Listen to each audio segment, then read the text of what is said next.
You are now entering the championship rounds. On today's show, we discuss a continued reign of dominance by Ronda Rousey, the competitive balance of women's MMA in the UFC, and we buy a ticket to the three-win circus that is Bellator. This is 5 Round MMA.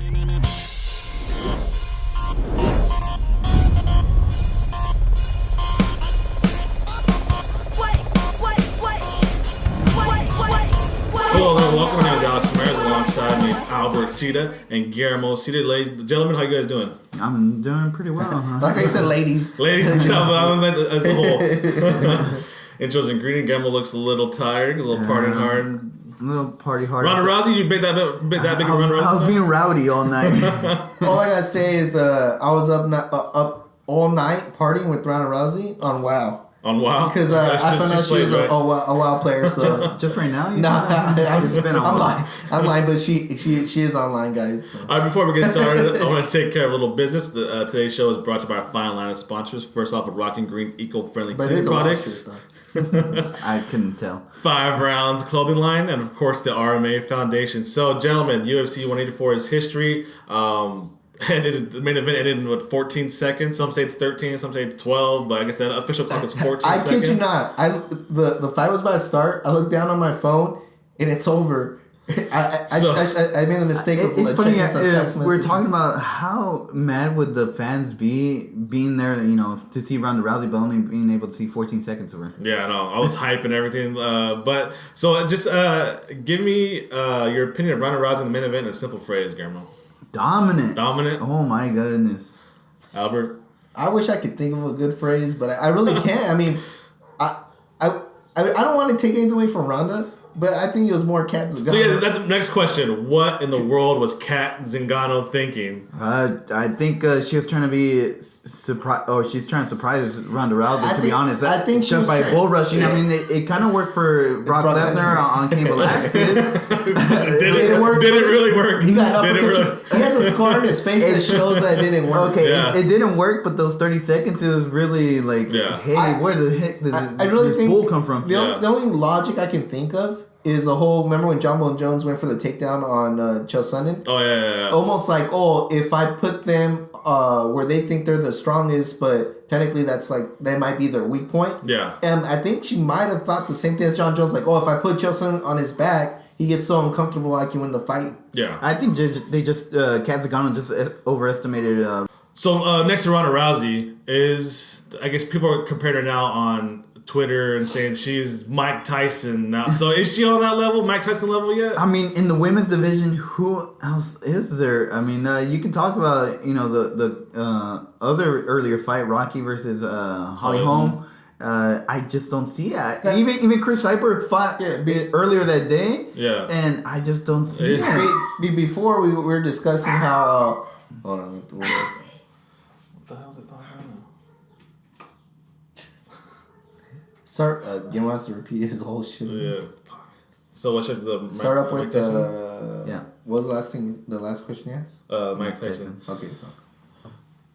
So now people on social media are saying Ronda Rousey is the new Mike Tyson or Mike Tyson-esque. Do you like that, Guillermo? Is that kind of a fair comparison for Rousey? I think so because no one else is there. There's no one else in the women's division. Yeah. I mean, you look at the earlier fight, Rocky versus Holly Holm. Yeah. I don't see any of those girls competing with Ronda Rousey. Then you have Chris Cyborg who fought earlier that day. Yeah. I just don't see anybody ever competing with Ronda Rousey. At least not in the moment. So is it like a testament to the division then? Is it that shallow or? It's not that it's shallow. Yeah. I mean, it feels like there's all these different contenders. It's like a laundry list or like a line for Ronda Rousey, and she's just next. I still think McMahon, Kaufman, all these girls are good, really good fighters. It's just that the gap is just so. They don't look very good when they get in the ring. That's what I'm saying, but they really are good fighters because when you see them competing against other people, they either compete really good or it's a very competitive match. Like that, like we were talking earlier. I think Holly Holm. I was expecting more, but after that performance, I don't even think she's ready for Ronda Rousey. It's almost like you see Ronda Rousey. It's like Ronda Rousey is like the champion of like a Bellator, Strikeforce, where they're just running through people left and right. With okay, well, when she gets to UFC, it'll be different. But it's like that big of a gap I see because all these women are just every fight's going like 3 rounds. It's always competitive. It's always split decision victories. But then they get to her and she runs them over. So it's insane how talented she is. You guys can knock me whatever, but it reminds me of Ben Askren because when I saw Ben Askren in Bellator, it seemed it really did seem unfair to the other opponent. Ben Askren literally did whatever he wanted. It's almost like GSP, right? All these guys came in, Thiago Alves, I'm knocking guys out left and right. I'm John Finch, I'm undefeated, but they get GSP and they melt like butter. So GSP's a hot knife. And these guys are butter. Same thing for Ronda Rousey. It's like, are these guys even belong in the same division? But I think, we got to take a longer time to evaluate Ronda Rousey because right now GSP, or towards the end, GSP, it wasn't so easy. Yeah. But I mean, like, during GSP's prime, there was no one that could touch him. Yeah. So, I mean... That's what they were talking super fight the whole time. Yeah, so next in line for Ronda Rousey, I think we kind of went through that. I personally think they got to the whole list of American fighters. So it's time to Brazilians. Isn't it time now to go south of the border to Brazil, Guillermo, don't you think? I think so. There hasn't been one Brazilian women fighter out there who's on number one contender. It's kind of where's Liz Carmouche, we should take. These are all American fighters. Yeah. There's not one Brazilian fighter who they could have found yet. You think it's kind of a conspiracy to protect Ronda Rousey? No, I just think they gave her the best of the best. I mean, it's not. It just so happens they were American. Exactly. They were American. I mean, it's no disrespect to Brazil or anything like that. There was just no one to that caliber. I kind of wanted Rousey to find her Drago already. You know what I mean? Like, maybe there's some in Brazil, like not Cyborg, obviously, because she's too big in a different division. Maybe there's like a 135er in Brazil just like going insane right now that we haven't heard of yet. So, but who's kind of the next name you'll be hearing, Albert? Is it Beige Correa? I'm gonna bosh up her name. Is that how you pronounce it? Yeah, Beige Correa. Yeah.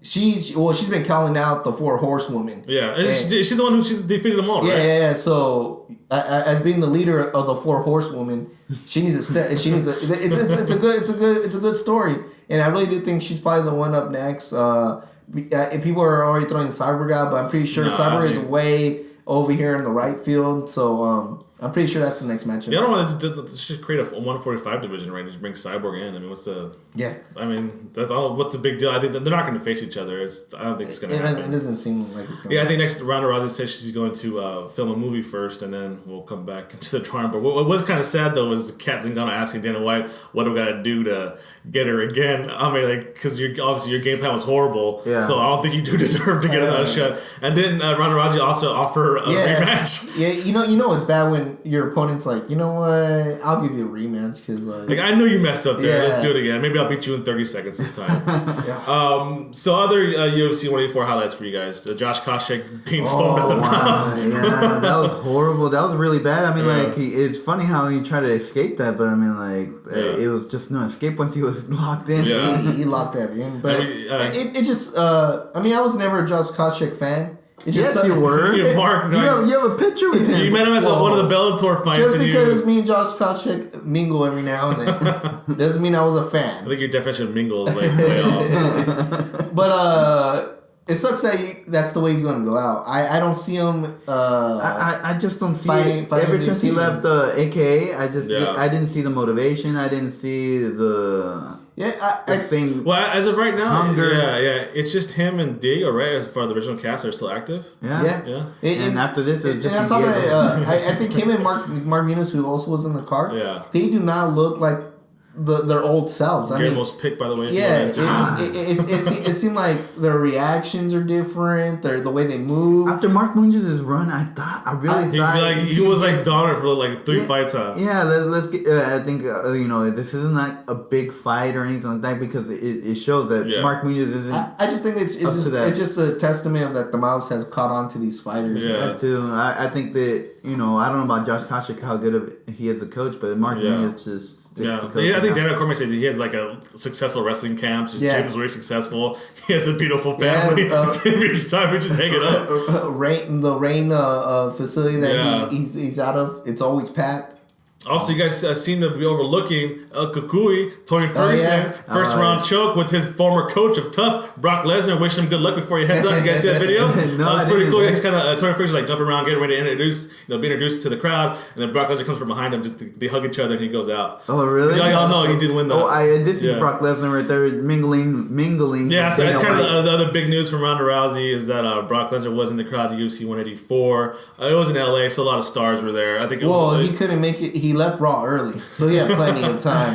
He had plenty of time to make. And supposedly Dana White said that Brock doesn't really ask if Frank Mir called him out. So I think it's just kind of leverage play from Brock, right? You think? Yeah, I really think so. I think he's trying to get the most money possible. I think whatever Vince McMahon offered on that Monday Night Raw, and you go like, this is funny. Like, let me go. Check this out when I go right now to Dana White. Yeah. We'll see what you offer. Watch when I make my appearance at 184. Yeah. You don't think he's going to go, right? You don't think he's staying in WWE? The safer path, the longer path, the more money is in WWE. Yeah. His career will last even longer. I mean, he's gonna get beat up. Yeah. So what's the point of going to the UFC just to fight Frank Mir again? The weird part is there's a lot of money on the table for Brock, but if he goes back to UFC, it's a must win. I think if he loses, his stock's not gonna be as high as he thinks. If he wins, I mean, I think but given his age, even if he stays in WWE, let's say he goes back, drops. He beats Frank Mir. I think he can demand even more money now because he's even that much more red hot. I agree. If he does beat Frank Mir, maybe he does a one fight and be like, okay, then we're gonna renegotiate. Did they really want to do it at the training camp and stuff? There's a difference between working out and actually training camp, right? Yeah, so I think the WWE is a safer bet. Yeah, might as well. I mean, like I said, maybe another 20 years of $100 million. When you see a guy like Brock Lesnar, he does what he wants. Yeah, you never know. And also, when I found out being in LA, I was kind of a little hopeful maybe we'd see a little more celebrities there, but I was kind of disappointed that the UFC's timeline was a bunch of retweets by Wilder Valderrama and Demi Lovato. I'm like, come on, guys.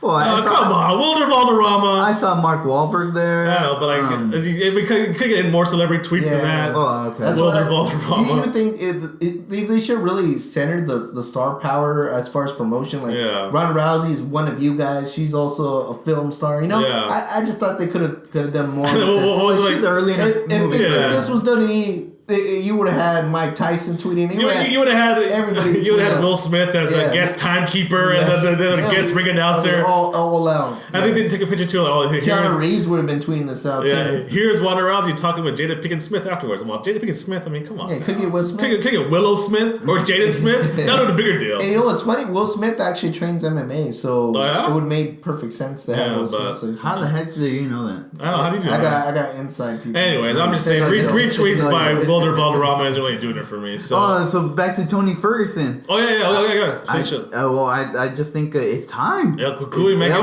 Cucuy is making noise. Top 5 guy next, right? I think he's on the path towards the title now. Yeah, I mean, really think so. They got that UFC card in Mexico coming up. Why not put El Cucuy on there, right? Yeah. But I really want him to give him like a contender. I think he's been in this mid-card level for a good amount, and I think he's proven he's ready to step up to the plate. I say we make the push now, guys. Let's start Instagram on social media. El Cucuy for Mexico. Yeah. UFC Mexico. Let's do it.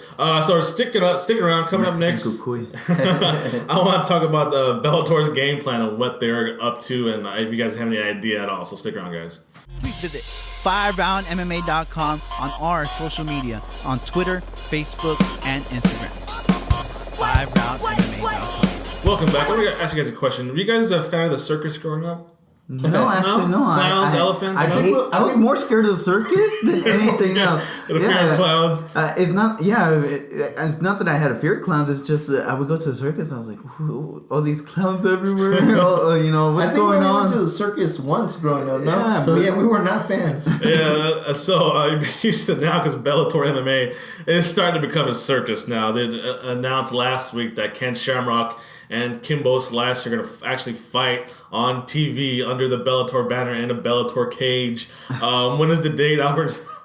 It's going to be Saturday, June 20th. So I think that the fight that was supposed to happen is finally going to happen. So Ken Shamrock versus Kimbo Slice. Guillermo, give me anything at all if you have anything about this. I think what Bellator's trying to do is trying to appeal to the fans. Really? Yeah, because the fans, I mean, if you give them I'll give you an example. Let me see. Matt Mitrione. Yeah. Who is Matt Mitrione in the UFC? But then Kim...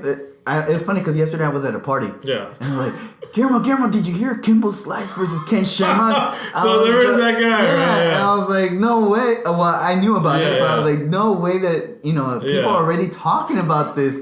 That's terrifying. And they're like, oh, you think Ken Shamrock's going to win? I was like, Ken Shamrock's 50 years old. Yeah. I think Kimbo Slice should beat him up. But who knows? I mean, like, I don't know how well Kimbo Slice has been practicing. I recently saw a YouTube video of Kimbo Slice of being taught how to box. Oh, yeah? By this, like, professional boxer or something. 1-2 coming. 1-2. No, like straight shots. They're how important the jab was. Oh, okay. Because everybody's worried about the overhand right, and you can do more damage on that jab. Yeah. And it's funny that was just recently put up, and then all of a sudden, boom, Bellator, Kimbo Slice versus Ken Shamrock.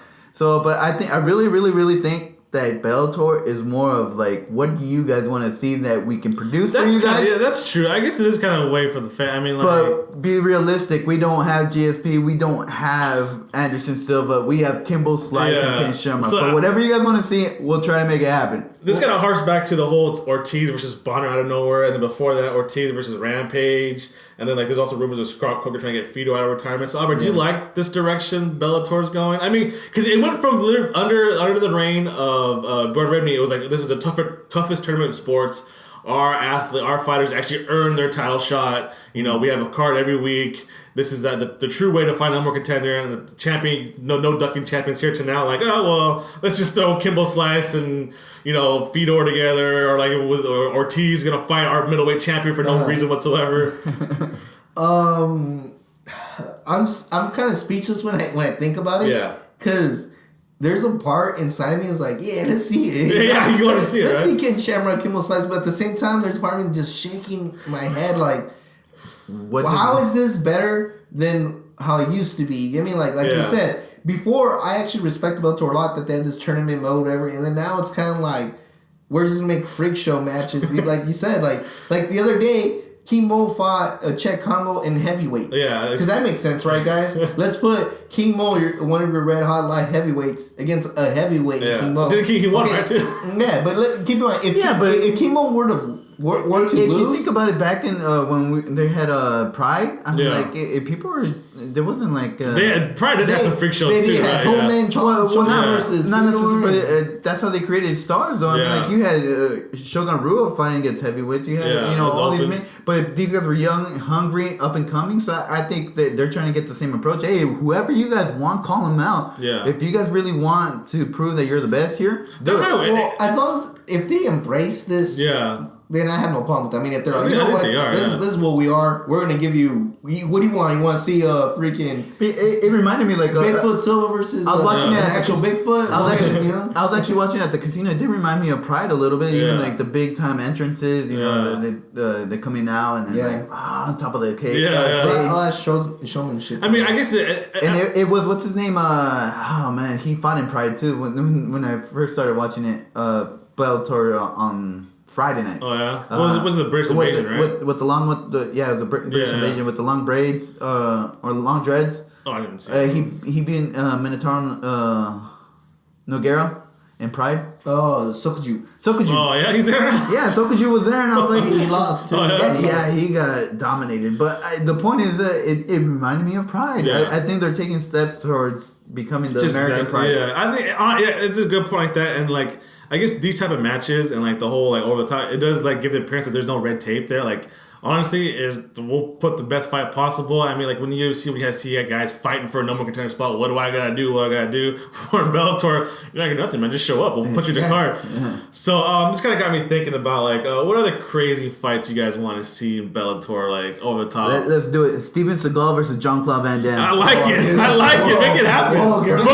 You blew my mind already. I know. I took me back. Hey, they want to listen to the fans to do it. You start off way too strong there. Way too strong. Everything we say now is going to be kind of like second tier co-main event stuff. I mean, I just wanted to see Kurt Angle versus anybody. Anybody has to go Kurt Angle? I want to see Kurt Angle in an actual like physical fight. So I'm thinking that they put Kurt Angle against, I don't care who they put. As Shlemenko, their middleweight champion again. Yeah, it doesn't matter. I want to see Kurt Angle. Well, Kurt Angle did come out in The Fighter. Oh yeah. So and not that many people Russian. Know. And there is a potential Ken Shamrock matchup that never happened out there too, which was against was his brother Ken Shamrock, Frank Shamrock, James Toney.